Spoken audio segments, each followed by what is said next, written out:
What's up, everybody? I wanted to make a video today in Destiny the Taken King showing my favorite build, which is the Stealth Hunter.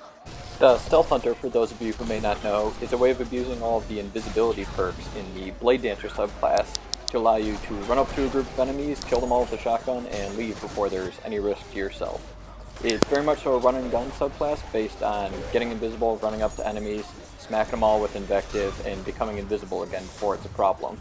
And I ran a heroic strike just to show it off and just to prove that I'm not only showing the highlights and that it is actually a great class. I'll keep that running in the top right there. I want to note before I forget that while I think the Stealth Hunter is the best class at killing enemies in the game, the almost constant invisibility also makes it a fantastic support class in terms of, picking up your team's revivals and everything like that. Now, there are a lot of things that make a great Stealth Hunter, and here you can see basically all of them. But the one thing you obviously will need is a Bladedancer Hunter. Bladedancers have all of the invisibility perks except for the Night Stalker's Pocket Sand. The Bladedancers have Blink Strike, and they have the Vanish on their super, they have the Crouch Invis, and they have Shadowjack, which makes all Invis perks last longer. Here you can obviously see Invective, which as far as I'm concerned is the best weapon in the entire game. Its ability to mow through enemies one after the other is unbelievable, and it regenerates its own ammo, which is great because you're going to be using the hell out of it. These are the Don't Touch Me Gauntlets, which, second to Invective, are the most important part of building a Stealth Hunter. They make you invisible every time you're meleeed and are affected by Shadowjack. If you can't get your hands on those, try and grab some sealed Ahamkara Grasps, which give you a second melee, which means every 12.5 seconds on average you will be able to use your Blink Strike invisibility. I prefer the Don't Touch Me to the Sealed Grasps because they have essentially no cooldown and it doesn't even need to be an up-close melee that hits you. Here you can see the new Phalanx melee can hit you at any range and it'll make you invisible. The new Shield Brother boss, who does the whole dive kick thing, triggers it and makes you invisible. Psionic Waves do it. There's a whole lot of things that trigger the Don't Touch Me Gauntlets, and it's basically one after the other. There's essentially no cooldown and they're affected by Shadowjack. So the Taken King brought a whole lot of new toys for Stealth Hunters to play with, the first and most important of which being the new addition to chest armors of Elemental Armor perks. So you can grab a chest piece with Arc Armor, and since you're always going to be blade dancing, that'll just give you an armor increase flat across the board. The other new armor ability, which was a great addition, is Solar Double Down, which is an ability you can grab on your boots, which gives you an agility boost after every Solar double kill. And since you're running Invective, you're essentially going to get that all the time. Much less important, but still pretty cool ability that was added with the Taken King is Arc Accumulator. You can find that on artifacts, always including Butterfly Code, which is a legendary hunter artifact which gives all strength.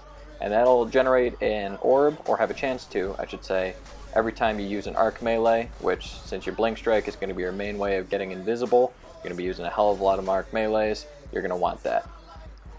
Here you can see you're going to want to maximize your strength stat, as your strength stat determines the cooldown time on your melee ability, which is obviously Blink Strike. You can tell by maximize, I mean go as close to 300 as you can without going over. You need 300 because the difference between less than 300 and 300 is extremely significant. You don't want to go over 300 because there's no more return at that point. You max out at 25-second cooldown, so you want to keep it as close to 300 as you can without going over, or going a little over. But make sure you're not, 350 or anything like that, because then you're just wasting it. So as far as weapons, your primary is irrelevant. Really, you're just going to use Invective and the sword. I like a Pulse Rifle because it's a good balance to those two, because you can hit, long, mid-range, things like that. Gets the job done. Invective I've already said enough about. Let's get past it. Void Edge is the new sword. Swords are a new heavy weapon addition brought with the Taken King, which complement this setup fantastically. In terms of time to kill DPS, Invective actually outhits the sword against 1 or up to 4 enemies, obviously, but since the sword doesn't need to reload and Invective can only fire 4 shots at a time, in large groups the sword is a better choice. The downside of the sword is its attack is actually the melee, so you have no chance of picking up your melee invisibility while using the sword. It's always very hard to grab Crouch Invis if you're using a sword in a crowd, but you can see here that it's actually pretty easy when you're up that close to get the invisibility off your Don't Touch Me Gauntlets. You can get away, be safe. So that's really it. I have nothing left to say. Just be a Blade Dancer, go invisible, shoot shit with your shotgun, hit it with your sword, go invisible again, get away safe. It's the best class in my opinion in terms of you know, getting kills is the best in terms of revives, certainly. I sped the rest of the strike up just because that's the end of the guy. I think I ended up doubling my only teammate's kills. Didn't die, got all 5 of his revives safely. I don't want to belittle him, he played perfectly fine, but the Stealth Hunter is just a class that's a bit above all others, I think, right now. If you liked the video, go ahead and give me a like or subscribe. Maybe I'll do another guide in Destiny, and I hope you enjoyed it.